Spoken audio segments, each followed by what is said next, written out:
Hello बच्चों, नजरें अब स्क्रीन पे। जिससे भी बात कर रहे हो स्टॉप कर दो, बंद कर दो, चाहे वो आपकी जान ही हो, ठीक है ना। तो प्लीज बंद कर दीजिए। हेलो हेलो हेलो, नजरें अब स्क्रीन पे। मैं रुद्र प्रताप सिंह, आप सभी का मैथमेटिक्स फैकल्टी, आप सभी का स्वागत करता हूं आपके अपने चैनल अद्वैत एजुकेशन पे। आशा करता हूं कि आप सभी मस्त होंगे, जबरदस्त होंगे, घर पे होंगे और सुरक्षित होंगे। और ये जो आपका एलईडीबी का सीरीज चल रहा है, इसे काफी अच्छे से एंजॉय कर रहे होंगे, मस्त तरीके से एकदम क्वेश्चन को फोड़ रहे होंगे, है ना। तो अब अपन चल पड़े हैं एलईडीबी के लास्ट पड़ाव की तरफ। अपन इसमें क्विक रिवीजन देखेंगे, देन आपका एक कंडीशन फॉर सॉल्वेबिलिटी पे क्वेश्चन प्रैक्टिस आएगा, then word problem and then and, है ना। यानी मुश्किल से 2 या 3 डेज में आपके पूरे एलईडीबी को अपन समराइज करने जा रहे हैं। और इस लेक्चर में अपन देखने जा रहे हैं क्विक रिवीजन। जी हां, क्विक रिवीजन ऑफ एलईडीबी। जितने भी अपन ने देखा है लीनियर इक्वेशन इन 2 वेरिएबल में, जितना भी अपन ने पढ़ा है उसके एक बार क्विक रिवीजन करने जा रहे हैं। उसको एक आपको शॉर्ट फॉर्म के रूप में आपको देने जा रहा हूं, शॉर्ट नोट्स के रूप में आपको देने जा रहा हूं, जो हमेशा आपके अपने नोटबुक में रखना है। और जब भी आपको रिवाइज करना है उसी को बस पलट के देख लेना है। 2 से 3 पन्नों में आपने पूरा कर लेके जाओगे एलईडीबी को, ठीक है। देन अपन क्वेश्चन प्रैक्टिस करेंगे एंड देन वर्ड प्रॉब्लम दिखाऊंगा। वर्ड प्रॉब्लम का दूंगा ब्रह्मास्त्र, और जिस ब्रह्मास्त्र को आप छोड़ते ही किसी भी क्वेश्चन को अपने अंदर कैद कर सकते हो, ठीक है। तो अपन देखने जा रहे हैं इस लेक्चर में, क्या देखने जा रहे हैं सर, एक क्विक रिवीजन। और ये क्विक रिवीजन बच्चा उन्हीं बच्चों को बेनिफिट होने वाला हो, उन्हीं बच्चों को इसका प्रसाद मिलने वाला है जो मेरे पूरे लेक्चर को अटेंड करते हुए हैं। ये मत समझना कि डायरेक्ट मतलब एक डोज बनाया गया था कि नहीं 10 दिन मंदिर जाओगे तब एग्जाम में पास होगे, तुम बड़े चालाक बने, सारे दोस्त गए एकदम मस्त तरीके से, एकदम एकदम 10 दिन अपना फॉर्मेलिटी पूरा किया और आप गए एकदम लास्ट दिन, अरे मैं तो एकदम डॉन हूं। तो बच्चा डॉन हो तो डॉन हो आपके लिए भगवान डॉन उसी को बनाता है जो हमेशा मेहनत करते रहता है, ठीक है। तो अगर एग्जाम में या फिर किसी भी चीज में अगर आपको टॉप करना है, आपको बेस्ट करना है, तो आपको एफर्ट देना पड़ेगा, ठीक है। अच्छा, कभी सोचा है तुमने, देखो पके हुए चीज जितने भी होते हैं ना वो कॉस्टली होता है। पका हुआ चीज, पका हुआ इंसान होता है वो कॉस्टली होता है। ऐसा क्या बोला सर आपने? आटा देखो, आटा होता है ना घर में, सबने देखा होगा आटा, तो सबने देखा होगा यार। आटा देखा है? हाँ सर, आटा देखा है। उससे पहले गेहूं आता है ना। तो गेहूं, आटा, देन रोटी। तो भैया गेहूं आता है आपके, जब आप खरीदने जाते हो तो आपको मिल जाता है 10 रुपए 15 रुपए किलो के हिसाब से। सुनना, मेरे बात को ध्यान से सुनना। और गेहूं थोड़ा सा तपता है, थोड़ा सा और तपता है, पिसता है, थोड़ा सा गर्माहट को अपने अंदर फील करता है, महसूस करता है। जब उसको सहन कर लेता है देन वो बनता है पिस के आटा। तो उसी आटे को जब आप खरीदने जाओगे किलो के हिसाब से तो 30 से 40 रुपए किलो बिकेगा, ठीक है। और उस आटे में से इतनी सी अगर उसमें से लेके और एक रोटी बनाई जाए तो वो रोटी आपको आजकल मार्केट में मिल रही है 12 रुपए। तो देखो जैसे जैसे वो गेहूं था वो तपते गया, वो अपने आप को क्या किया, बेटर करते गया, तो वो उसकी महंगाई वैसे वैसे बढ़ती गई। तो मैं इससे क्या समझाना चाह रहा हूं था, इसका सारांश में क्या देना चाह रहा हूं कि जितना तपोगे, जितना अभी मेहनत करोगे ना बच्चा, उतना ही तुमको आगे चल के मेहनत का फल बहुत अच्छा मिलने वाला है, ठीक है। तो मेहनत करने से कभी कतराना मत। जितना तपोगे उतने अपने आप को मॉडिफाई करते हुए चलोगे, उतनी अपनी वैल्यू को बढ़ाते हुए चलोगे। तो गेहूं ने, देखो गेहूं था तो उसकी वैल्यू कम थी, आटा बना, गेहूं से ज्यादा वैल्यू हो गई। बल्कि है एक ही चीज, गेहूं से ही आटा बना, आटा से ही रोटी बना। लेकिन जैसे जैसे वो तपता गया, जैसे जैसे वो गर्माहट को अपने अंदर जो भी उसके आगे स्ट्रगल आया उसको करता गया, तो उसकी वैल्यू बेटा दिन प्रतिदिन बढ़ती गई, ठीक है। तो अगर आपको अच्छा बनना है, अच्छा इंसान बनना है, अच्छी चीजें ग्रहण करनी है, अच्छी चीजें पढ़नी है, देन आपको तपना पड़ेगा, आपको मेहनत करना पड़ेगा, हार्ड वर्क करना पड़ेगा ना यार, तभी तो मिलेगा। अब हार्ड वर्क करोगे नहीं, वर्क करोगे नहीं, देन आप समझो कि बैठे बैठे मिल जाए और मुकेश अंबानी बन जाओ। ऐसा होता है क्या? नहीं ना, ऐसा नहीं होता है ना, ऐसा नहीं होता है। भगवान भी उसी का मदद करता है जो खुद पे अपना मेहनत करते, खुद मेहनत करते हैं। तुम भगवान के भरोसे बैठे हो, भगवान कहीं तुम्हारे भरोसे बैठा हो कि कहीं तू कुछ करेगा तब तो तेरे को कुछ दूंगा, कुछ करेगा नहीं तो कुछ कहां से दूंगा। तो तुम भगवान के भरोसे मत बैठो, भगवान तुम्हारे भरोसे बैठा है। तो प्लीज प्लीज मेहनत करते रहिए, मेहनत का फल मीठा होता है। ठीक है, तो आइए स्टार्ट करते हैं बिना किसी देरी के। उससे पहले अगर आपने अभी अपने अद्वैत एजुकेशन के चैनल को अभी तक सब्सक्राइब नहीं किया तो जाकर फटाफट से सब्सक्राइब कर लीजिए एंड साथ ही साथ बेल आइकन को हिट करना ना भूलना, ताकि हर एक अपडेट बिना किसी से पूछे आप सभी के पास पहुंचता रहे। तो इस लेक्चर में अपन क्या कवर करने जा रहे हैं सर? क्लास 10th चैप्टर है आपका लीनियर इक्वेशंस इन टू वेरिएबल, लेक्चर नंबर है आपका 11, टॉपिक है आपका क्विक रिवीजन ऑल कंसेप्ट। ठीक है, एंड सिक्योर 7 नंबर। अगर आपने सारे लेक्चर को अगर कवर अप किया है मेरे, तो 7 नंबर आपको कहीं जाने से नहीं रहे। मेरे बारे में तो आप सभी जानते हैं, मेरा नाम रुद्र प्रताप सिंह है एंड मैं आपके अद्वैत एजुकेशन के चैनल पे क्लास 9th एंड 10th की मैथमेटिक्स को डील कर रहा हूं और जबरदस्त तरीके से सीरीज चल रहा है। दोनों क्लास में 2 चैप्टर खत्म होने वाले हैं। तो आइए स्टार्ट करते हैं जी और देखते हैं क्या क्या कंसेप्ट अपन ने पढ़ा है, क्या क्या सीखा है। तो आई होप कि आपने चैनल को सब्सक्राइब कर लिया होगा, अगर नहीं किया है तो अभी भी टाइम है, कर लीजिए। ठीक है, थोड़ा सा उसको छोटा कीजिए अपने स्क्रीन को एंड देन सब्सक्राइब बटन पे हिट कर लीजिए। ठीक है, तो अपन देखने जा रहे हैं बच्चा पूरे क्लास 10th में अपन ने क्या पढ़ा? Pair of linear equation, pair of linear equations in two variables. ठीक है ना, pair of linear equations in two variable. अब ये pair of linear equation in two variables क्या होता है? तो भैया पेयर मतलब मैंने आपको पढ़ाया था जुड़वा। ठीक है ना, जुड़वा। ऑफ मतलब का, लीनियर मतलब सर सिंगल, इक्वेशन मतलब सर कंपेयरिंग, इन मतलब सर मेन, टू मतलब सर दो एंड वेरिएबल्स मतलब सर जो वेरी करे। तो एक ऐसे पेयर में ऐसा जुड़वा इक्वेशन, ऐसा एक जैसा दिखने जैसा इक्वेशन, ठीक है, जिसमें 2 वेरिएबल प्रेजेंट हो, तो उस टाइप के इक्वेशन को क्या बोलते हैं बेटा? Pair of linear equation in two variable. क्या बोला मैंने? कि एक जैसा दिखने, एक जैसा 2 इक्वेशन जिसमें मात्र 2 ही वेरिएबल प्रेजेंट हो और जो फर्स्ट इक्वेशन में वेरिएबल हो वही सेकंड इक्वेशन में वेरिएबल हो, तो उस टाइप के इक्वेशन को क्या बोलते हैं बेटा? Pair of a linear equation in two variable, या फिर बोले तो simultaneous linear equation in two variable. तो वो इक्वेशन सर दिखने में कैसा दिखता है सर? वो दिखता है a1x प्लस का b1y प्लस का आपका c1 is equal to 0 and this one is your first equation. And second वाला कैसा दिखेगा सर? a2x प्लस का b2y प्लस का c2 इज इक्वल टू 0 के बराबर, this one is your second equation. ठीक है, और यहां पे देखिए a1 है ना, a1 जो आपका a1 होगा, सॉरी ये बार बार क्या हो रहा है, a1 does not equal to 0, b1 does not equal to 0। ठीक है ना, एंड आपका यहां आ जाएगा a2 does not equal to 0 and sir b2, आपका जो b2 होगा वो भी does not equal to 0 and sir यहां पे देखा जाए तो a1, a2, b2, b1, c1, चलो c2 एंड b1, ये बिलोंग्स टू क्या होना चाहिए बच्चा? Real number. ये सारे क्या होना चाहिए? Real number. तो इस टाइप की इक्वेशन को क्या बोलेंगे बेटा? Simultaneous linear equation in two variable. Clear है? और दोनों इक्वेशन एक ही x एंड y की वैल्यू पे सेटिस्फाई भी होना चाहिए बोला। ठीक है, तो अब इसमें बात किया था अपन ने solution of a pair of a linear equation, solutions के बारे में। ठीक है, किसी भी pair of a linear equation का सॉल्यूशंस क्या होता है? ठीक है, तो सॉल्यूशंस होता क्या था? सॉल्यूशन एक ऐसी वैल्यू होती है किसी भी इक्वेशन की, जब मैं उस सॉल्यूशन की वैल्यू उस इक्वेशन में पुट करूं तो वो इक्वेशन किसके इक्वल हो जाए बच्चा? 0 के इक्वल हो जाए। तो किसी भी pair of a linear equation का सॉल्यूशन का क्या होगा? जैसे मान लो आपको गिवन है इक्वेशन a1x प्लस का b1y प्लस का b1y प्लस का c1 is equal to 0, this one is your first equation. And second वाला आपको गिवन है a2x प्लस का b2y प्लस का आपका c2 इज इक्वल टू 0। ठीक है, is this one is your second equation. ठीक है ना, तो अगर मैं बोल रहा हूं कि x is equal to alpha, मैं क्या बोल रहा हूं?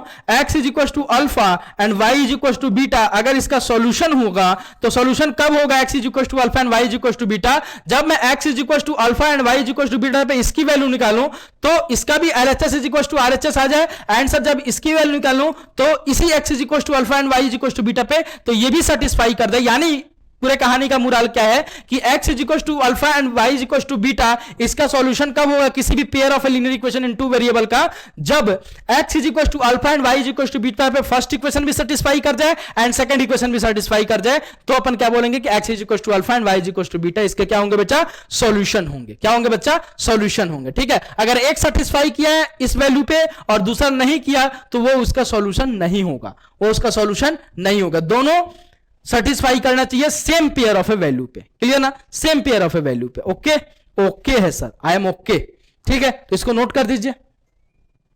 नोट कर लीजिए एक बार, बोला ठीक है, नोट कर लीजिए। तब तक मैं थोड़ा एसी का जुगाड़ कर लेता हूँ, गर्मी बहुत ज़्यादा है, ठीक है। तो आई होप आपको दिख भी रहा होगा मेरे पसीने, है ना। तो चलिए यार, अब बात किया था बस सॉल्यूशन फाइंड आउट करने का मेथड। सॉल्यूशन फाइंड आउट करने का मेथड क्या कौन कौन सा था? सॉल्यूशन फाइंड आउट करने का कौन कौन सा मेथड था? किसी भी pair of a linear equation का अगर सॉल्यूशंस निकालने हैं, सॉल्यूशन के बारे में अगर चर्चा करना है, ठीक है, तो उसके कौन कौन सा मेथड है भैया? सर 3 मेथड अपन ने पढ़ा, कौन कौन, सॉरी 2 मेथड पढ़ा, 2 मेथड, ठीक है। 2 कौन कौन से?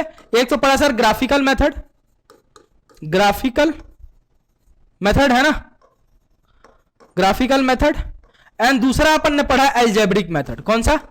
एल्जेब्रिक, एल्जेब्रिक मेथड, ठीक है, एल्जेब्रिक मेथड। अब भैया एल्जेब्रिक मेथड, एल्जेब्रिक मेथड में कौन कौन सा मेथड पढ़ा? 3 मेथड पढ़ा अपन ने। कौन कौन सा? एसएम सब्स्टिट्यूशन मेथड, एंड दूसरा पढ़ा ईएम इलिमिनेशन मेथड, एंड तीसरा पढ़ा भैया सीएस क्रॉस मल्टीप्लिकेशन मेथड, ठीक है।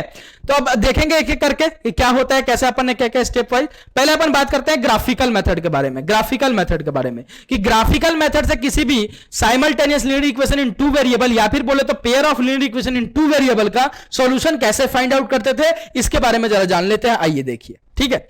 अब बात कर रहे हैं अपन किसके बारे में भैया? ग्राफिकल मेथड के बारे में, ठीक है ना, कि ग्राफिकल मेथड होता क्या है और ग्राफिकल मेथड से किसी भी साइमल्टेनियस लीनियर इक्वेशन इन 2 वेरिएबल का या फिर बोले तो pair of a linear equation in 2 variable का सॉल्यूशन कैसे फाइंड आउट किया जाता है।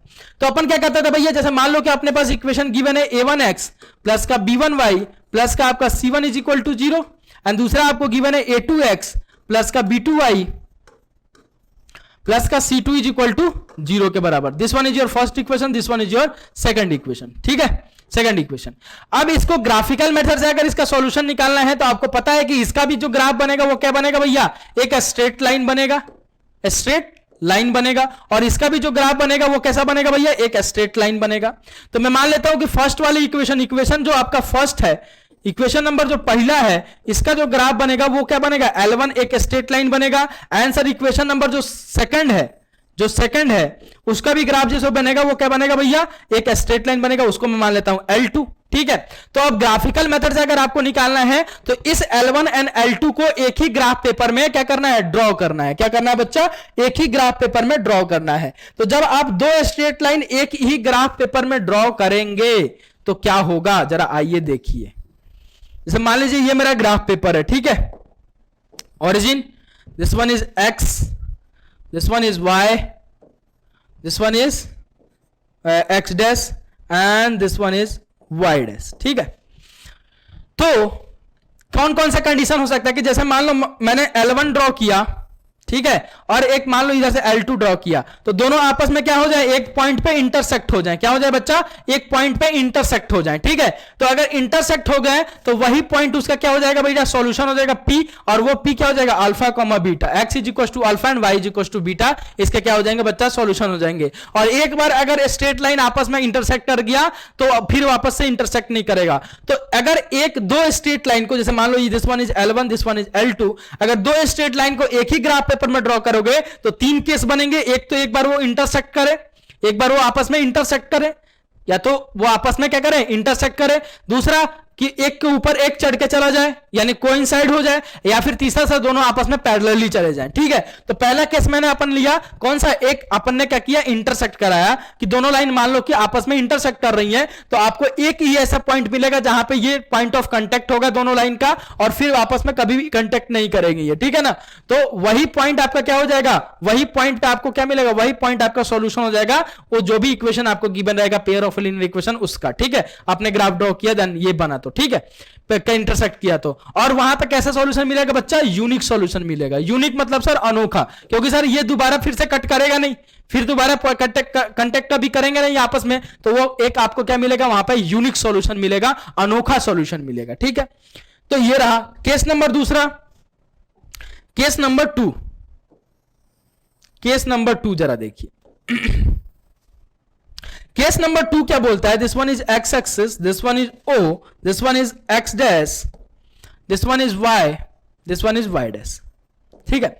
दूसरा केस क्या बोलता है कि अगर मान लो L1 मैंने ऐसे ड्रॉ किया, ठीक है, एंड सर आपका जो L2 है फिर से इसी पे कोइंसाइड हो गया, पीला वाला लाइन दिख रहा है ना, फिर से कोइंसाइड इसी पे हो गया, L1 एंड L2 यानी एक के दूसरे पे चढ़े हुए हैं ना, यानी ये आपका L2 और ये पिंक वाला आपका L1, ठीक है, तो एक दूसरे के कांटेक्ट में है हमेशा। तो यहां पे पॉइंट ऑफ कांटेक्ट कैसा होगा भैया, पॉइंट ऑफ कांटेक्ट कितने होंगे सर, पॉइंट ऑफ कांटेक्ट जो होंगे वो कितने होंगे सर, बहुत सारे होंगे, इनफाइनाइट नंबर्स ऑफ होंगे, इनफाइनाइट नंबर, है ना। तो यहां पे सॉल्यूशंस कैसे मिलेंगे भैया, इनफाइनाइट सॉल्यूशंस मिलेंगे, बहुत सारे सॉल्यूशंस मिलेंगे इस टाइप का। अगर कोई भी पेयर ऑफ लीनियर इक्वेशन आपको गिवन है और मैंने उसका ग्राफ ड्रॉ किया और उसका ग्राफ कोइंसाइड हो गया, तो वहां पे पॉइंट ऑफ कांटेक्ट बहुत ज्यादा होंगे, तो वहां पे सॉल्यूशंस किस टाइप का मिलेगा, इनफाइनाइट नंबर्स ऑफ सॉल्यूशंस मिलेंगे, ठीक है, बहुत सारे सॉल्यूशंस आपको देखने को मिलेंगे, ठीक है। और तीसरा आपको मिलता है कौन सा, तीसरा ये मिलता है तीसरा आपको ये मिलता है कि अगर मैंने ग्राफ ड्रॉ किया और ना ही इंटरसेक्ट किया और ना ही कोइंसाइड किया, ठीक है, आपका origin x y and sir आपका y dash and x dash, ठीक है। तो अगर भैया अगर मैंने मान लो L1 ड्रॉ किया, सॉरी L1 ड्रॉ किया, this one is my L1 and दूसरा वाला L2 मैंने ड्रॉ किया और दोनों आपस में आपको दिख रहा है पैरेलल है, तो ये अब ना ही कभी इनका इनके बीच में पॉइंट ऑफ कांटेक्ट कैसा होगा भैया, पॉइंट ऑफ कांटेक्ट एक भी नहीं होगा, तो यहां पे कैसे सॉल्यूशंस मिलेंगे आपको, नो सॉल्यूशन मिलेगा, एक भी सॉल्यूशन नहीं मिलेगा, एक भी सॉल्यूशन आपको नहीं मिलेगा, ठीक है। तो जहां पे एक भी सॉल्यूशन नहीं मिलता है, एक ऐसा सिस्टम, एक ऐसा pair of a linear equation जहां पे एक भी सॉल्यूशन नहीं मिलता है, तो उस टाइप का सिस्टम को क्या बोलते हैं भैया, इनकंसिस्टेंट सिस्टम, इनकंसिस्टेंट सिस्टम बोलते हैं सर, ठीक है। और एक ऐसा pair of a linear equation जिसका कम से कम एक सॉल्यूशन हो और एक से ज्यादा भी हो, तो उस टाइप के सिस्टम को क्या बोलते हैं बेटा, कंसिस्टेंट सिस्टम। तो ये भी किस में आ जाएगा आपका, कंसिस्टेंट सिस्टम के में आ जाएगा, किस में आ जाएगा बच्चा, कंसिस्टेंट सिस्टम में आ जाएगा, ठीक है, कंसिस्टेंट सिस्टम में आ जाएगा। और आपका यूनिक सॉल्यूशन वाला भी कौन सा सिस्टम हो जाएगा बच्चा, कंसिस्टेंट सिस्टम, कंसिस्टेंट सिस्टम, ठीक है। तो ये भी कंसिस्टेंट सिस्टम आपका, अगर इनफाइनाइट नंबर्स ऑफ सॉल्यूशन मिलेंगे तब भी कंसिस्टेंट सिस्टम। एंड सर अगर पैरेलली चला गया तो कैसा सिस्टम मिलेगा, पैरेलली अगर चला गया तो कैसा सिस्टम मिलेगा बच्चा, कैसा सिस्टम होगा वो, इनकंसिस्टेंट सिस्टम। तो कंसिस्टेंट सिस्टम अगर बेसिकली देखा जाए तो क्या होता है कि एक ऐसा सिस्टम जिसका एक ऐसा pair of a linear equation कम से कम उसका एक सॉल्यूशन हो या एक से ज्यादा भी हो, तो उस टाइप के सिस्टम को क्या बोलते हैं, कंसिस्टेंट सिस्टम। और एक ऐसा pair of a linear equation जिसमें एक भी सॉल्यूशन ना मिले एट ऑल, तो उसको क्या बोलते हैं बेटा, इनकंसिस्टेंट सिस्टम। आई होप आपको याद आ गया होगा, ठीक है। तो ये रहा भैया ग्राफिकल मेथड से। तो कोई भी आपको pair of a linear equation given है, अगर उसका ग्राफ अगर आपस में आपने ड्रॉ किया, और जाहिर सी बात है अगर पेयर ऑफ लीनियर इक्वेशन है तो पहला इक्वेशन का भी ग्राफ स्ट्रेट लाइन बनेगा, दूसरे वाले का भी स्ट्रेट लाइन बनेगा, और एक ही ग्राफ में ड्रॉ करना है। तो मान लीजिए कि अगर मैंने ड्रॉ किया दो, अगर pair of linear equation given है और उसका ग्राफ ड्रॉ किया, अगर उसका ग्राफ आपस में इंटरसेक्ट हो रहा है, देन आपको कैसा सॉल्यूशन मिलेगा भैया, वहां पे यूनिक सॉल्यूशन मिलेगा। एक पॉइंट पे ही कहीं ना कहीं वो इंटरसेक्ट करेगा, पॉइंट ऑफ कांटेक्ट कितना होगा, एक होगा। अगर आप बात करें कि अगर ग्राफ जो है वो कोइंसाइड कर जाए, एक पे एक चिपका हुआ चला जाए, तो वहां पे पॉइंट ऑफ कांटेक्ट कितना होगा, infinite numbers of point of contact होंगे, तो वहां पे कितने सॉल्यूशन मिलेंगे, इनफाइनाइट नंबर्स ऑफ सॉल्यूशन मिलेंगे। और सर वो कैसा सिस्टम होगा, कंसिस्टेंट सिस्टम होगा। और अगर ग्राफ मैंने ड्रॉ किया वो पैरेलली निकल गए दोनों लाइन, तो वहां पे पॉइंट ऑफ कांटेक्ट जीरो, तो कितने सॉल्यूशन सर, जीरो सॉल्यूशन, एक भी सॉल्यूशन नहीं मिलेगा, नो सॉल्यूशन हो जाएगा। एंड सर वो कैसा सिस्टम होगा, इनकंसिस्टेंट सिस्टम हो जाएगा, ठीक है। तो दो कंसिस्टेंट और एक इनकंसिस्टेंट सिस्टम, क्लियर, ओके, ठीक है सर। तो ये अपन ने देखा कौन से मेथड, यहां पे अपन ने देखा सर ग्राफिकल मेथड। अब बात करते हैं सब्स्टिट्यूशन मेथड, अलजेब्रिक मेथड के बारे में, है ना। अब बात करते हैं अलजेब्रिक मेथड के बारे में कि अलजेब्रिक मेथड क्या होता है, ठीक है।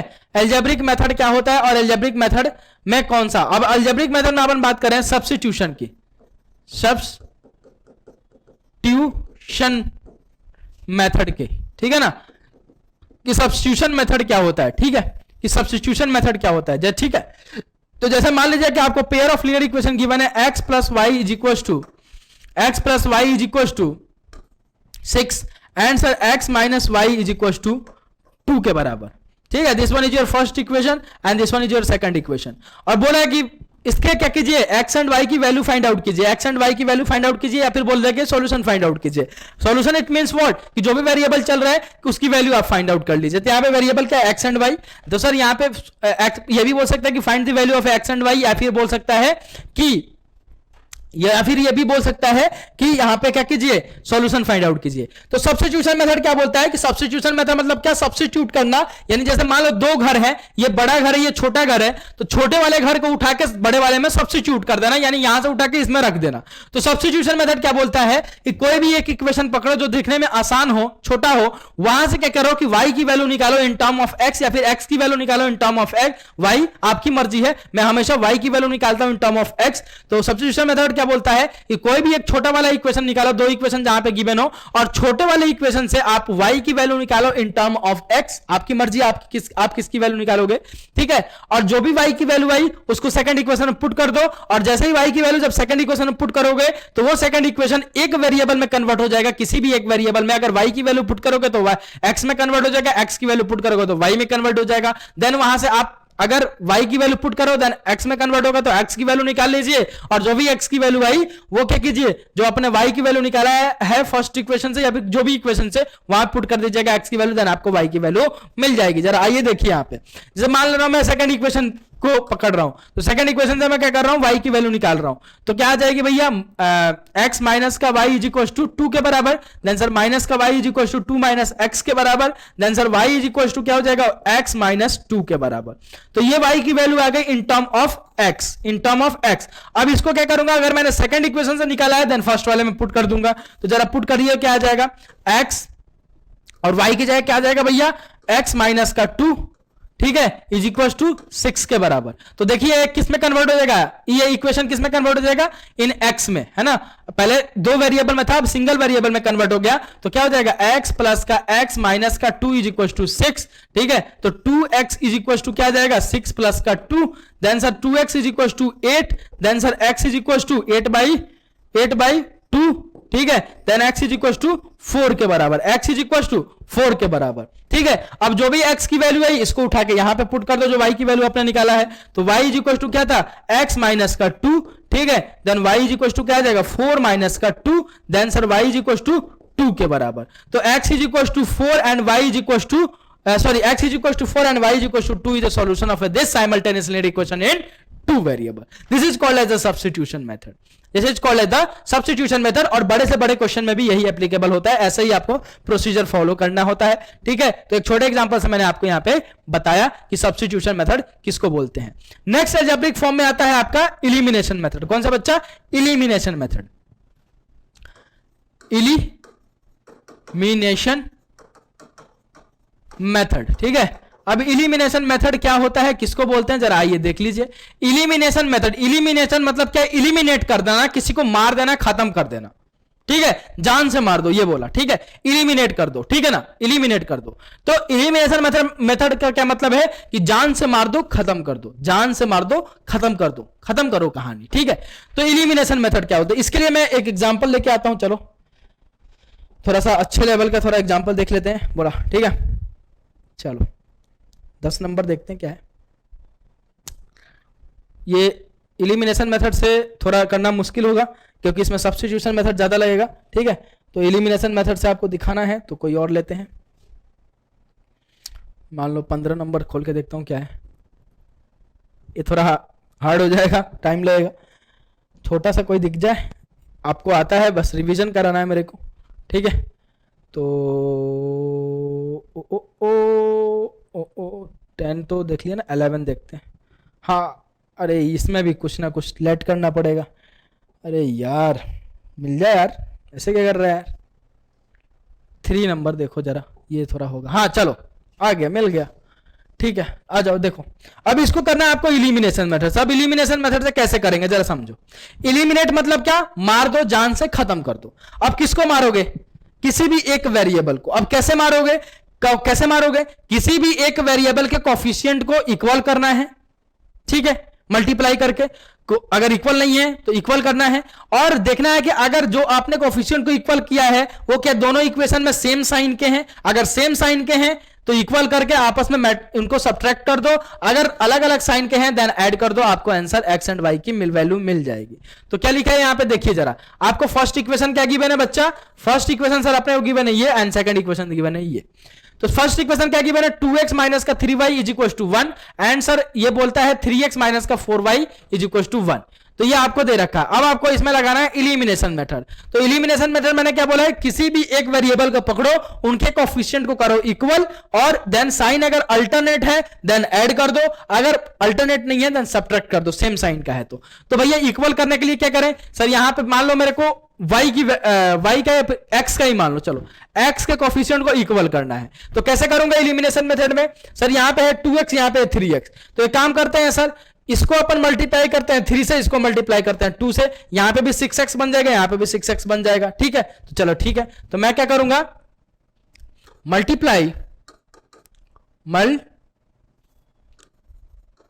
मल्टीप्लाई 3 इन फर्स्ट इक्वेशन, ठीक है, फर्स्ट इक्वेशन में 3 से multiply, and 2 in second equation,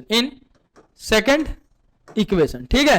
second equation में 2 से मल्टीप्लाई एंड फर्स्ट इक्वेशन में 3 से मल्टीप्लाई। तो क्या बन जाएगा जरा देखिए, यहां पे 6x माइनस का 9y is equal to 3, and दूसरा वाला क्या बन जाएगा, 6x माइनस का 8y इज इक्वल टू 2 के बराबर, ठीक है। अब जरा देखिए दोनों सेम साइन का है, तो सेम साइन का है तो मैंने क्या बताया आपको, शॉर्ट ट्रिक सब्ट्रैक्ट। तो सब्ट्रैक्ट करेंगे तो ये हो जाएगा नेगेटिव, भी हो जाएगा पॉजिटिव, भी हो जाएगा नेगेटिव, तो ये वाला टर्म गया। तो भैया 9 माइनस का 9y में से 8y, अगर इन दोनों को आपस में प्लस करोगे तो क्या बन जाएगा, माइनस का y इज इक्वल टू, ये क्या हो जाएगा भैया, 3 में से 2 गया तो 1, तो y इज इक्वल टू यहां से क्या आ गया, माइनस का 1। अब y की वैल्यू आ गई, अब किसी भी एक इक्वेशन में आप क्या कीजिए, y की वैल्यू पुट कर दीजिए, आपको x की वैल्यू मिल जाएगी। मान लीजिए मैं फर्स्ट वाले में कर दे रहा हूं, तो 2x माइनस का 3 इंटू का माइनस 1 इज इक्वल टू 1 के बराबर, then 2x is equal to plus का 3 इज इक्वल टू 1 के बराबर, then sir 2x is equal to what sir, 1 minus का 3, then sir 2x is equal to what sir, minus का 2, then sir x is equal to what -1। तो x is equals to -1 and y is equals to -1 is the solution of this simultaneous linear equation in two variable by elimination method। elimination method के द्वारा यहां पे अपन ने निकाला, ठीक है। Next जो आपका आता है वो आता है क्रॉस मल्टीप्लिकेशन मेथड। ये बहुत ही हार्ड लगता है बच्चों को, लेकिन मैंने जिस तरीके से आपको समझाया बताया है वो बहुत इजी फॉर्म है। क्या है भैया, क्रॉस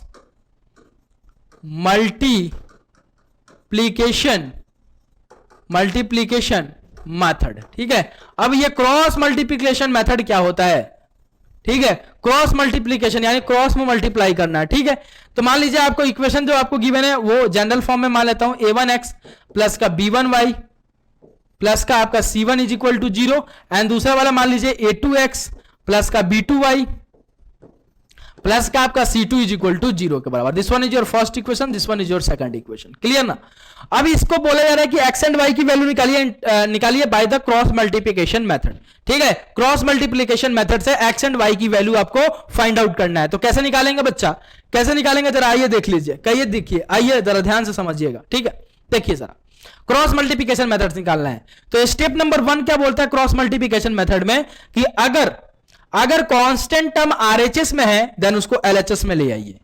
अगर कांस्टेंट टर्म आरएचएस में है तो उसको एलएचएस में ले आइए, ठीक है। अगर एलएचएस में है देन ओके। क्या बोलता है, कांस्टेंट टर्म को एलएचएस में रखो, ठीक है। क्या करो, कांस्टेंट टर्म को एलएचएस में रखना है, ठीक है। दूसरा स्टेप नंबर 2, आपको क्या करना है, coefficient of x in first equation, coefficient of x in second equation, coefficient of y in first equation, coefficient of y in second equation, constant term in first equation, constant term in second equation आपको लिख लेना है with sign. अगर negative में है तो negative में, positive में है तो पॉजिटिव में, क्लियर ना, पॉजिटिव में है तो पॉजिटिव में, ठीक है। तो जरा देखिए यहां पे कोफिशिएंट ऑफ, अगर मैं बात करूं फर्स्ट इक्वेशन की, पहले मैं बात कर लेता हूं फर्स्ट इक्वेशन की, ठीक है ना। फर्स्ट इक्वेशन की पहले मैं आपसे बात कर लेता हूं, ठीक है। तो इस फर्स्ट इक्वेशन में अगर मैं कोफिशिएंट ऑफ x लिखता हूं तो कोफिशिएंट ऑफ x क्या आ जाए, a1, ठीक है। एंड सर कोफिशिएंट ऑफ, अगर मैं y लिखता हूं तो वो क्या है भैया b1। अगर कांस्टेंट टर्म में लिखता हूं, कांस्टेंट टर्म, तो वो क्या हो जाएगा भैया कांस्टेंट टर्म c1। वैसे अगर मैं बात करूं, है ना, सेकंड इक्वेशन की, किसकी बात करूं बच्चा, सेकंड इक्वेशन की, ठीक है। तो सेकंड इक्वेशन की अगर मैं बात करता हूं, तो सेकंड इक्वेशन में अगर मैं कोफिशिएंट लिखना चाहता हूं, तो जरा देखिए यहां पे कोफिशिएंट ऑफ x क्या आ जाएगा भैया a2, कोफिशिएंट ऑफ y क्या आ जाएगा बच्चा b2। And sir constant term अगर इसका लिखना चाहूं, कांस्टेंट टर्म, तो वो किसके बराबर आ जाएगा भैया c2 के बराबर, ठीक है। तो ये अपन ने लिख लिया स्टेप नंबर 2।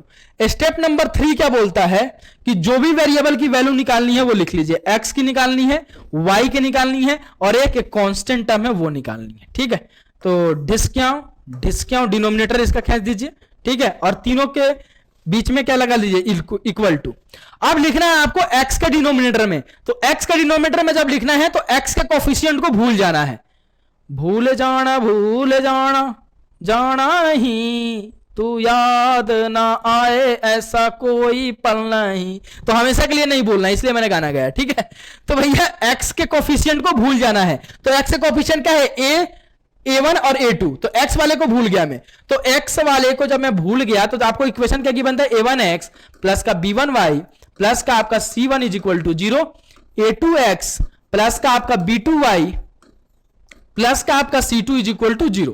तो भैया x वाले को भूल जाओगे तो क्या दिखेगा भैया, y वाला कोफिशिएंट आंसर कांस्टेंट टर्म, तो लिख लो b1 b2 c1 c2, clear. अब आ जाइए कांस्टेंट टर्म पे, तो कांस्टेंट टर्म वाले को भी लिखना है, तो कांस्टेंट टर्म को भूल जाइए, तो क्या दिख रहा है भैया, x का कोफिशिएंट एंड y का कोफिशिएंट, तो क्या आ जाएगा भैया a1 a2 b1 b2, ठीक है। अब बचा भैया y वाला टर्म, तो y वाला टर्म कहां है, बीच में, तो इसको भी भूल जाओ, तो अब क्या दिखेगा भैया, coefficient of h answer constant term. तो पहले आपको लिखना है कांस्टेंट टर्म, यानी c1 c2 a1 a2।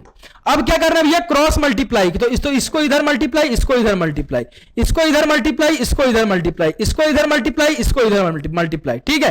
Then sir multiply करके लिख दीजिए, तो क्या आ जाएगा भैया, x के नीचे क्या आ जाएगा, x अपॉन में क्या आ जाएगा भैया, आपका b1 इंटू c2 माइनस बीच में आप लगा दीजिएगा माइनस साइन, ठीक है। जैसे मान लीजिए लिख लीजिए पहले मल्टीप्लाई करके, आंसर b2 इंटू c1, ठीक है, बीच में आया negative, is equal to y upon में आपका आ जाएगा, क्या आ जाएगा, c1 इंटू a2 माइनस का आपका फिर से माइनस साइन लगा दीजिए, c2 into a1 is equal to 1 upon में आपका आ जाएगा क्या, a1 इंटू b2 माइनस का a2 इंटू b1 के बराबर।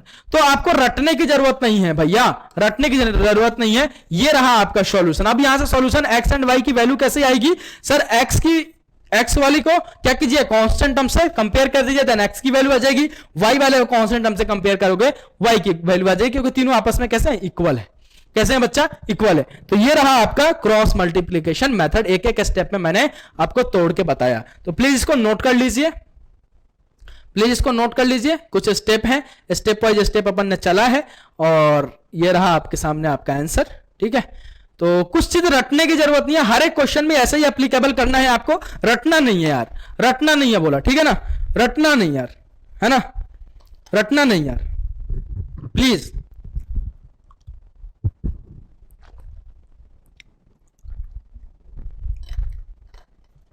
नेक्स्ट, आई होप कर लिया होगा, ले लीजिए स्क्रीनशॉट, मैं साइड में खड़ा हो गया हूं, ठीक है। तो एकदम स्टेप वाइज, किसी भी क्वेश्चन में आपको क्रॉस मल्टीप्लिकेशन मेथड लगाना है, स्टेप वाइज स्टेप चलिए, इसी पे आपको आंसर मिल जाएगा, ठीक है। आपको रटने की जरूरत नहीं है कि नहीं ये रट लेता हूं, ये रट लेता हूं, ये फॉर्मूला नीचे वाला रट लेता हूं, ऐसा कुछ नहीं रटना है, रटना ही नहीं है, बस इसी प्रोसीजर को आपको फॉलो करते हुए चलना है, इसी प्रोसीजर को फॉलो करते हुए चलना है, आपको कोई भी चीज रटने की जरूरत नहीं है बोला, ठीक है ना, कोई भी चीज रटने की जरूरत नहीं है बोला, क्लियर। चलो, तो अपन ने तीनों मेथड देखा भैया, तीनों मेथड देखा, इलिमिनेशन मेथड, सॉरी चारों method, graphical method, elimination method, substitution method and cross multiplication method. तो इस पे क्वेश्चंस आपसे पूछे जाते हैं। नेक्स्ट आता है आपका कंडीशंस, कुछ कंडीशंस आते हैं, ठीक है। तो पहले बात कर लेते हैं, एक आता है कंसिस्टेंट एंड इनकंसिस्टेंट सिस्टम, वैसे मैंने आपको बता दिया है, लेकिन लिख लीजिए कंसिस्टेंट एंड इनकंसिस्टेंट सिस्टम, ठीक है ना, इनकंसिस्टेंट सिस्टम। तो consistent system and inconsistent. Consistent मतलब क्या भैया, कम से कम एटलीस्ट एक सॉल्यूशन आपको मिले, कम से कम एटलीस्ट कितना सॉल्यूशन मिले बच्चा, एक सॉल्यूशन। जिस सिस्टम में कम से कम एक सॉल्यूशन मिले, या फिर यूनिक ही हो, या फिर यूनिक ही हो, एंड या तो यूनिक हो या फिर मेनी सॉल्यूशन मिल जाए, यानी बहुत सारे मिल जाए, मेनी सॉल्यूशन। तो उस टाइप के पेयर ऑफ लीनियर इक्वेशन को क्या बोलेंगे बेटा, उस टाइप के पेयर ऑफ लीनियर इक्वेशन को क्या बोलेंगे, कंसिस्टेंट सिस्टम। क्या बोलेंगे बच्चा, कंसिस्टेंट सिस्टम, ठीक है। अब बच्चा आता है इनकंसिस्टेंट सिस्टम की बारी। तो इनकंसिस्टेंट सिस्टम किसको बोलेंगे, जिसमें नो सॉल्यूशन मिले, एक कभी सॉल्यूशन ना मिले, ठीक है, एक्स एंड वाई की वैल्यू ही आपको प्राप्त ना हो, तो उस टाइप के सिस्टम को क्या बोलते हैं, उस टाइप के पेयर ऑफ लीनियर इक्वेशन को क्या बोलते हैं बच्चा, इनकंसिस्टेंट सिस्टम, ठीक है। तो कम से कम एटलीस्ट एक सॉल्यूशन अगर आपको मिलता है तो वो किस में जाएगा, और एक से ज्यादा मिल जाए तो कोई बड़ी बात है, बहुत अच्छी बात है। एक कम से कम सॉल्यूशन मिलता है तो कंसिस्टेंट सिस्टम है ना, कम से कम एक, और एक भी नहीं मिलता है, एक भी सॉल्यूशन नहीं मिलता है ना, एक्स एंड वाई की वैल्यू ही नहीं मिला आ रही है, तो वो किस में चल जाएगा भैया, इनकंसिस्टेंट सिस्टम में, ठीक है। अब बात करते हैं condition for solubility of a pair of a condition for solubility of A system of A equation, है ना। तो अब कंडीशन देखने जा रहे हैं। जैसे मान लो कि दो pair of a linear equation in two variable आपको गिवन है, और आपसे बोला गया कि बताइए कब इसका यूनिक सॉल्यूशन होगा, कब इसका इनफिनाइट नंबर्स ऑफ सॉल्यूशन होगा, या फिर बोलते मेनी नंबर्स ऑफ सॉल्यूशन होगा, या फिर बोला जाए आपसे कि बताइए कब इसका आपका एक भी सॉल्यूशन नहीं होगा। तो क्या आप बार बार ग्राफ बना के देखोगे, नहीं सर। तो उसके लिए कुछ कंडीशंस अप्लाई करते हैं अपन, कंडीशंस रखते हैं कि ये कंडीशन, ये इक्वेशन अगर सेटिस्फाई कर लेता है, अगर ये कंडीशन कोई भी pair of linear equation satisfy कर लेता है तो उसके यूनिक सॉल्यूशन मिलेंगे, अगर ये कंडीशन सेटिस्फाई कर लेता है तो उसके मेनी सॉल्यूशंस मिलेंगे, एंड सर ये कंडीशन अगर सेटिस्फाई कर लेता है देन उसके एक भी सॉल्यूशन नहीं मिलेंगे, ठीक है। तो वो कुछ कंडीशंस आपको देखने को मिलेंगे यहाँ पे। तो यहाँ पे लिख देता हूं मैं सीधे कंडीशन, ठीक है ना, सीधे सीधे मैं क्या लिख रहा हूं, कंडीशन। बहुत रुखड़ा सा हो रहा ही है, समझ रहे हो, पता नहीं क्यों। तो यहां पे मैं डायरेक्टली लिख रहा हूं, अब कंडीशंस के बारे में पढ़ेंगे अपन, कंडीशन देखने जा रहे हैं, ठीक है। कंडीशंस, तो क्या क्या कंडीशन है इसके बारे में अपन चर्चा करेंगे, पढ़ेंगे, ठीक है। और किसके लिए पढ़ रहे हैं, pair of linear equation in two variable के लिए। तो a1x प्लस का b1y प्लस का c1 is equal to 0, and दूसरा आपको गिवन है a2x प्लस का b2y प्लस का आपका c2 इज इक्वल टू 0 के बराबर। This one is your first, this one is your second, ठीक है, ओके सर। तो कंडीशन नंबर पहला अपन बात कर रहे हैं यूनिक सॉल्यूशन के लिए, यूनिक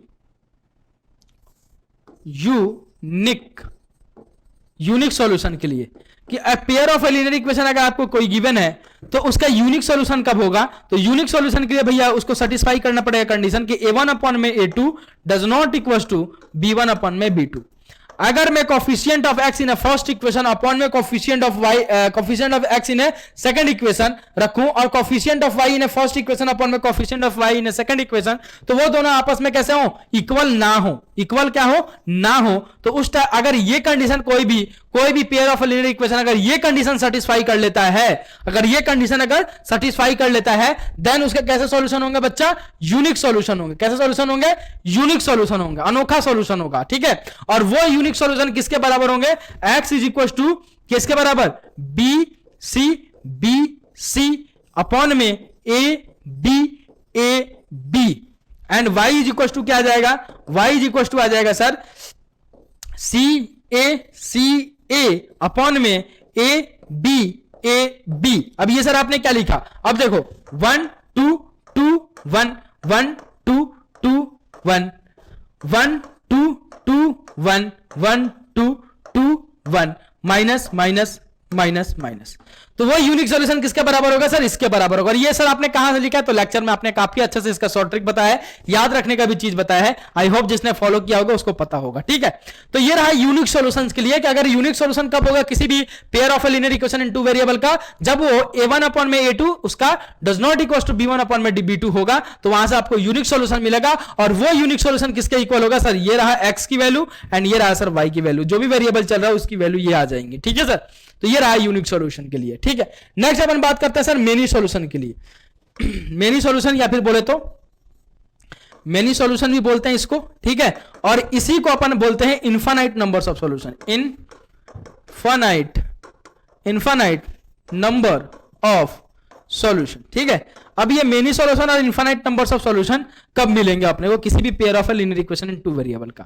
ठीक है, जब भैया बहुत सारे सॉल्यूशन चाहिए, यानी a1 अपॉन में a2 is equal to b1 upon में b2 is equal to c1 upon में c2। बहुत सारे सॉल्यूशन चाहिए ना, तो भैया सारे आपस में कैसा होंगे? इक्वल होंगे। तो अगर कोई भी pair of a linear equation अगर इस कंडीशन को सेटिस्फाई करता है तो उसके कैसे सॉल्यूशन होंगे बच्चा?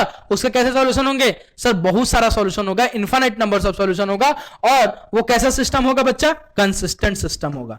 ठीक है, कंसिस्टेंट सिस्टम होगा। ठीक है ना, कंसिस्टेंट सिस्टम होगा। और यूनिक वाला भी कैसा होगा बच्चा? ये भी सर जो आपका होगा ये भी कैसा होगा?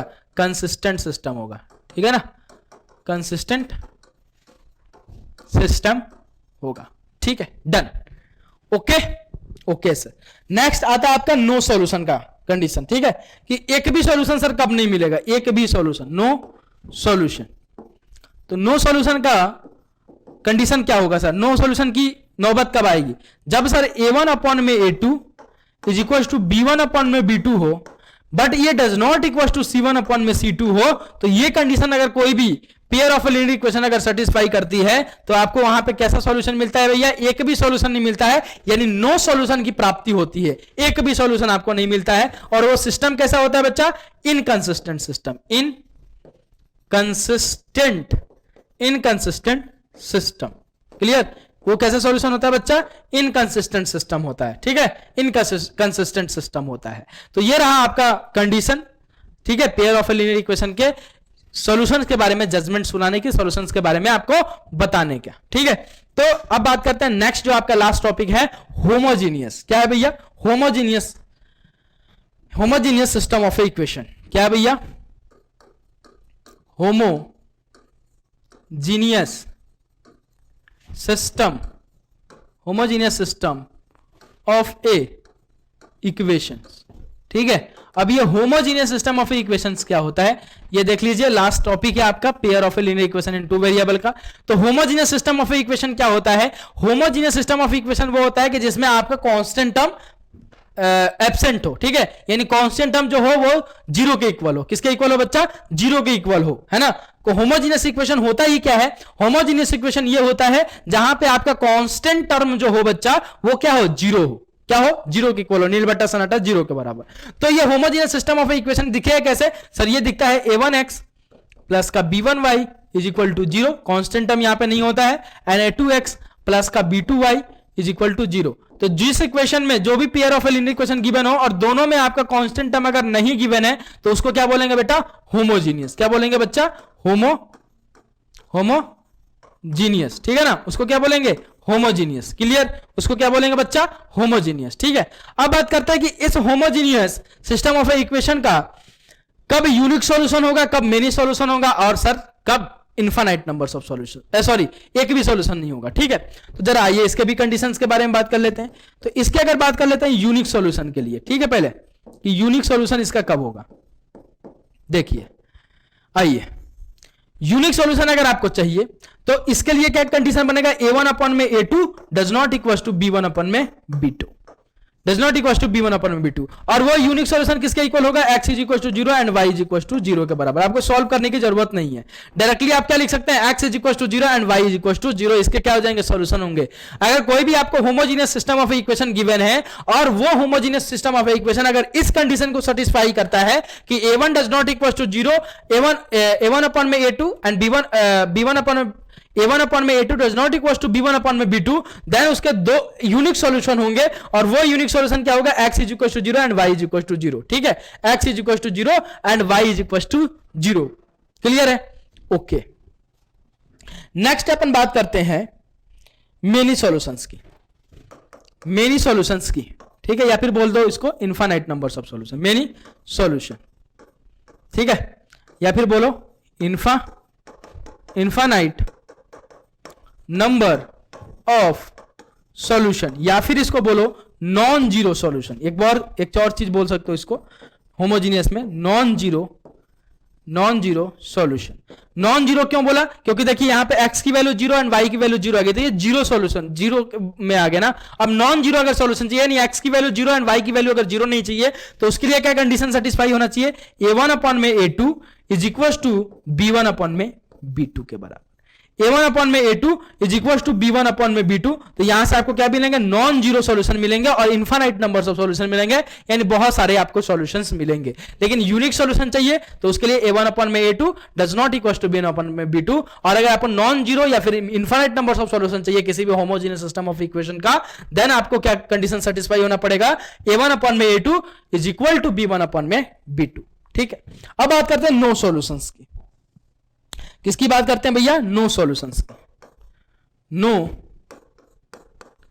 सॉल्यूशन, ठीक है, नो सॉल्यूशन। तो यहां पे नो सॉल्यूशन के लिए क्या कंडीशन होता था भैया? a1 अपॉन में a2 is equal to b1 upon में b2, ठीक है, is does not equal to c1 upon में c2। लेकिन सर यहां पे c1 और c2 तो पहले से ही जीरो है ही नहीं, तो यहां पे सर ये कंडीशन सेटिस्फाई नहीं होगा। तो होमोजीनियस यानी आपके नो सॉल्यूशन वाला कंडीशंस नहीं होता है आपके किसमें? Homogeneous system of A equation में। ठीक है, क्यों? क्योंकि यहां पे c1 और c2 क्या होते हैं बच्चा? एब्सेंट होता है। c1 अपॉन में c2 क्या होता है? c1 c2 क्या होता है? एब्सेंट होता है, एब्सेंट होता है बोला। तो इसलिए नो सॉल्यूशन का कंडीशन एप्लीकेबल नहीं होता है आपके homogeneous system of A equation में। ठीक है, homogeneous system of A equation के दो ही सॉल्यूशन होंगे, या तो यूनिक सॉल्यूशन होगा या फिर इनफाइनाइट नंबर्स ऑफ सॉल्यूशन होगा, या फिर बोले तो नॉन जीरो सॉल्यूशंस होंगे। ठीक है ना, नॉन जीरो सॉल्यूशन होंगे। ठीक है, तो ये चीज आपने यहां पे देखने को आपको मिला। ठीक है, यहां पे देखने को आपको मिला। ठीक है, ओके। तो अगर बात किया जाए तो होमोजीनियस जो सिस्टम होता है, जो आपका होमोजीनियस सिस्टम होता है, वो कैसा सिस्टम होता है? होमोजीनियस, जो आपका होमोजीनियस इक्वेशंस जो होते हैं, पेयर ऑफ इक्वेशंस जो होते हैं, वो कैसे सिस्टम होते हैं? तो ये ऑलवेज कैसे सिस्टम होते हैं बेटा?